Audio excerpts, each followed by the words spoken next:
Hi,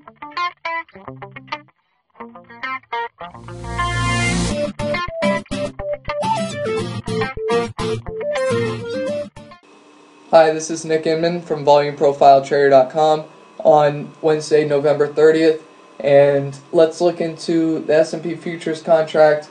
And look, the market is up nearly 100 S&P points from Friday's low. That's a ridiculous move. We have two huge gap ups, and we had a nice close today. We had a nice rally into the close today, and it looks like this market is going to continue higher, though we are at potential resistance that we need to look out for, and I wouldn't be surprised if the market paused some, but at the same time the market's up 100 S&P points in 3 days. It's really incredible, and moreover, one of those days the market did nothing, which was yesterday. So the market looks very powerful here. This could be a bigger time frame move, and what I mean by that is this could be a real push higher in the market. We had China saying they're easing, and central banks around the world saying that they're going to basically provide liquidity so for the credit market. So that was all positive, and on top of that, we got positive economic news. So this could be a good week, and if the jobs report on on Friday comes out positive, this market could really just go straight through to up to 1,300 or recent highs. And it's important to look at names that are working and are outperforming the market, because those are names you want to be involved in, especially on the upside.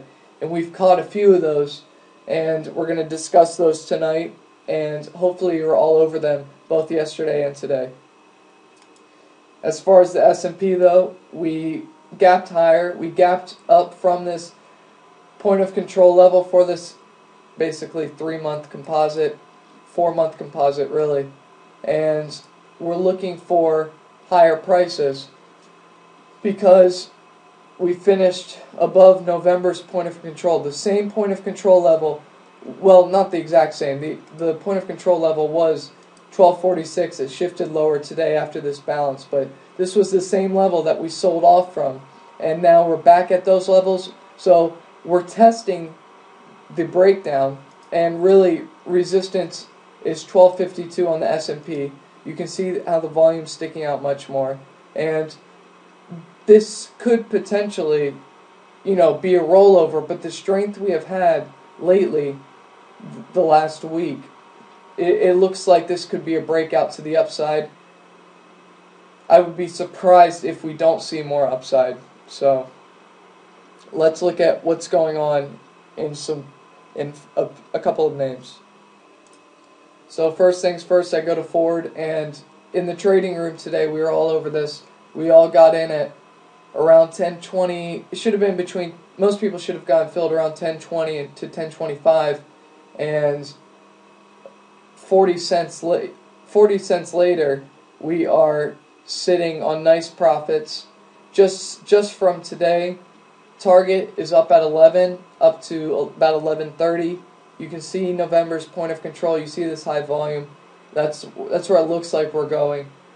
But it gave you one last opportunity today to get long Ford, and if you didn't take it, you found yourself chasing up 40 cents. Okay, moving to Freeport, and we see our nice bounce off of Freeport from October's point of control. Generally speaking, this high volume area. We bounced Monday. We were just watching it on Monday, and then Tuesday we bought on the breakout, and we got rewarded greatly today. FCX was up over 8%. And we're still looking positive. We're sitting above November's point of control, over the composite's point of control. Finished the day strong. Looks like we're moving up to the 42, 43 handle. If I zoom out to the daily chart, over a 2-year point of control, over a 2-year volume profile chart, the point of control are the levels we have just sprang off of. That's why we were buying yesterday. And with the thesis that price was going to break above these levels and move to the most relevant high volume area, which is from 41.50 up to 43.50, where price has had a tendency to find bottoms and tops there. Even though this is higher volume, it's been less relevant. So our thesis was just that, and we had a stop under Monday's intraday low, or maybe some put theirs under Friday's intraday low, but the plan was to have a position from these levels, and we got rewarded greatly today. Okay, I want to pull up JP Morgan. This isn't necessarily because I'm interested in going long JP Morgan. It's more the fact of a gauge of how the banks are trading. And I see this double bottom on JP Morgan. The first bottom we had, it was a nice engulfing pattern where the stock opened below yesterday's close, or the prior day's close, and closed above the prior day's open. And now we're just getting a full-fledged breakout up over 8% today. Would like to see this thing continue and try and test this top end of the range, 34 to 36, if it can. It's at least constructive that financials can get that high. But not necessarily thinking that this is a trading opportunity, because banks they still aren't out of the woodshed. Okay, Nvidia today got its breakout to the upside. We're not completely free for higher skies up to 1718, but we did break out this point of control level. It's the time spent at this price level just balancing was very productive. So it's much easier for this stock to go higher because of all the action that's happened at these levels. And so putting our probabilities of a nice winning trade at higher levels. The only thing to look out for is the 200-day moving average and the bottom of this high volume area around 1640. Let's see. But in reality, the 200-day moving average hasn't really been relevant, so maybe I wouldn't worry about that too much, rather than getting your stop to break even and hopefully enjoying the ride up to 17.5.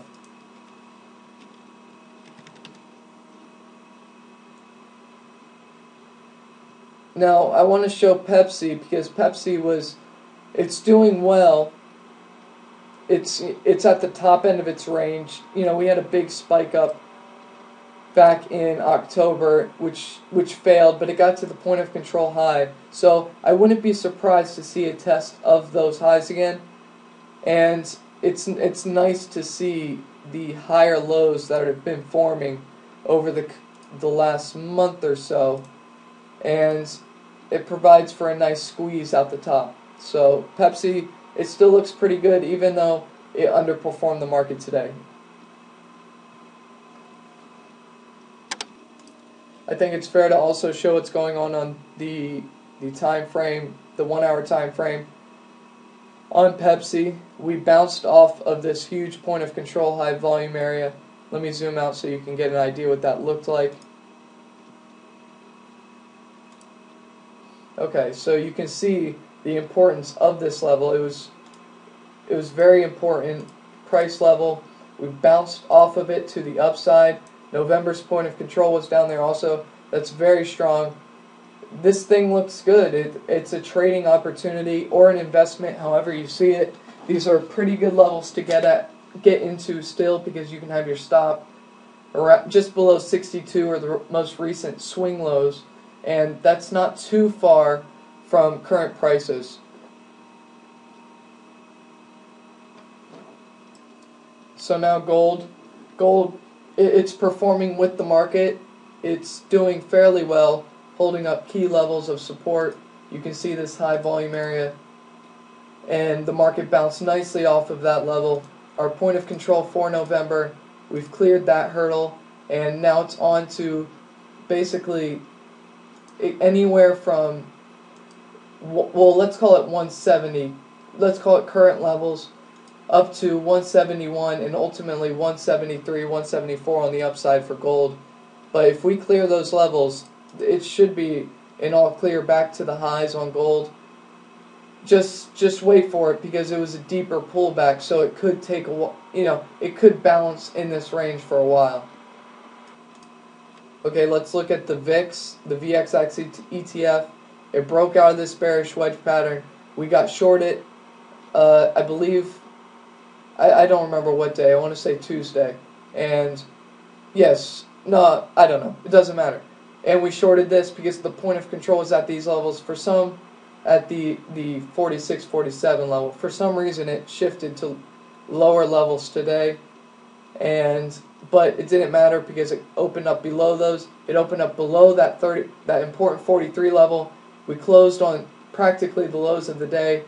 Unfortunately, I closed out my 48 puts it was a very nice profit, 50% winnings, but they were up another $1 or so at the close, so a bummer, but we are at potential support for the VXX despite the fact that it isn't the best modeled ETF for going long.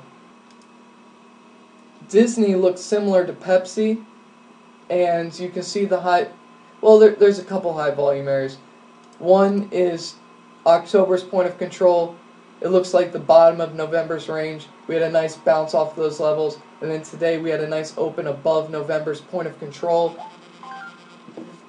And now it looks like the only boundary really right now is this value area level, which we closed at. But Disney looks good for a nice breakout to the upside.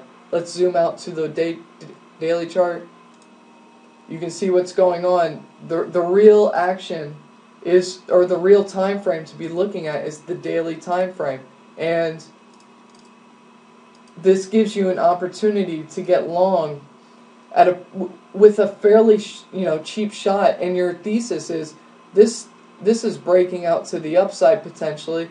We have resistance at recent highs and the recent price levels. Just because it's value area high for November, that may not matter. We may just go straight back up to the 37 level.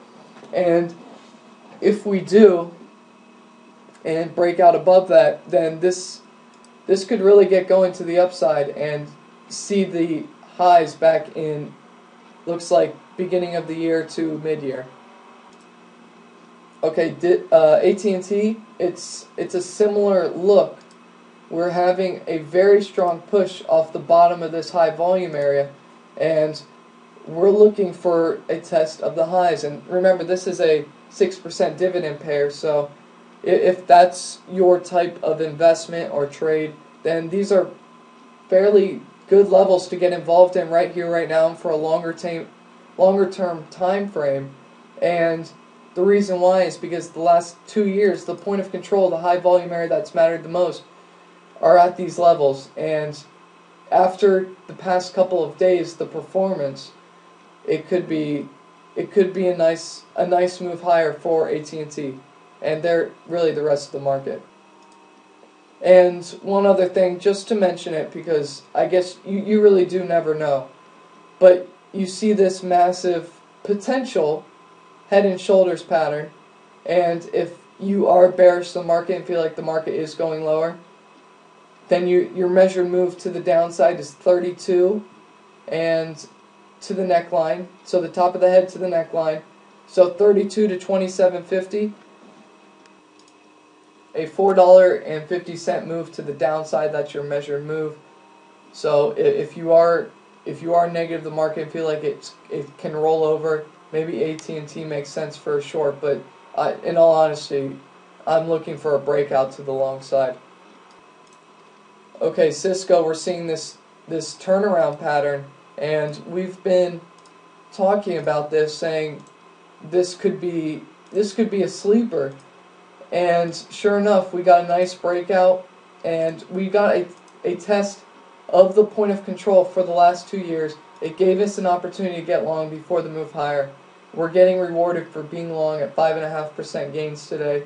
And really the upside, other than recent highs at 1940 or so, this Cisco can go up to $23, and that's a potential target for it over the next year or so. And if so, for a slow mover like Cisco, that makes sense.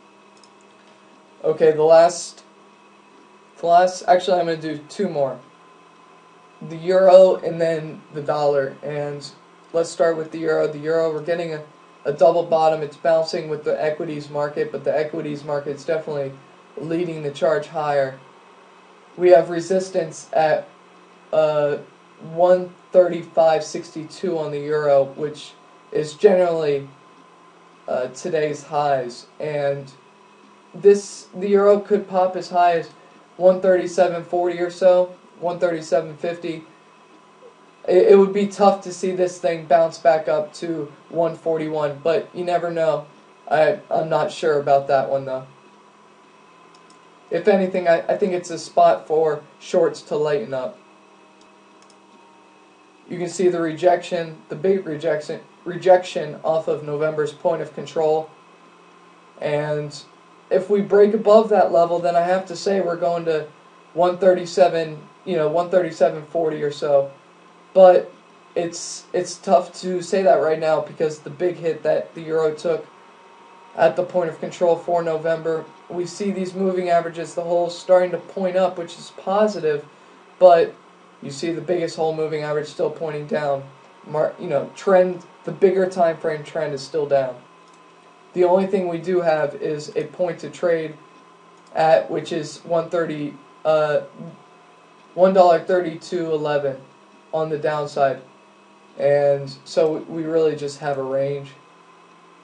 So keep an eye on it. If it gets above 135, 135.40, it could be a good one, but not my trade.